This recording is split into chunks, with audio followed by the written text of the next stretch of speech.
আসসালামু আলাইকুম, hello everyone, welcome to my page S lifestyle blog. আজকে এসেছি বিয়ে বাড়িতে, চলো তোমাদেরকে দেখাই। এটা হচ্ছে বিয়ের গেট। আজকে হলুদ সন্ধ্যা। আমি একাই এসেছি, আমার হাজব্যান্ডের অফিস যেহেতু ছুটি ছিল না, এই জন্য আমাকে একাই আসতে হয়েছে। এসে দেখি প্রচণ্ড বৃষ্টি হওয়ার কারণে রাস্তা অনেক কাদা। তো আজকে মূলত আমার ভাতিজির বিয়ে, তো আমার দুদিনের ইনভিটেশন ছিল।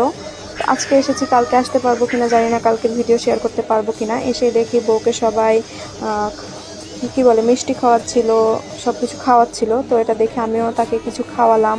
জিজ্ঞেস করলাম বল কি কি খাবে, যদি বউ আমার থেকে অনেকটাই ছোট, এই জন্য ওকে জিজ্ঞেস করলাম, তুই করে বললাম যে বল কি খাবি। তো বলছিল আন্টি তোমার যেটা ইচ্ছা সেটা দাও। তো তারপর আমি ওকে কিছু খাওয়ালাম, অনেক মজা করলাম। যদিও একা একা এসেছিলাম, মনটা মানছিল না যে জামাইকে রেখে আসলাম। তো তারপরে ওকে মজা করে কিছু সালামি দিলাম। দেওয়ার পরে ভাবলাম একটু ঘোরাফেরা করে সকাল সকাল বাসায় চলে যাব, কারণ একা এসেছি। আর এদিকে এসে দেখি নাচ গান শুরু হয়ে গেছে, তো নাচ গান একটু দেখলাম, দেখার পরে বাসায় চলে আসলাম। তো আজকে ছিল এই পর্যন্ত, সবাই ভালো থাকবে, আল্লাহ হাফেজ।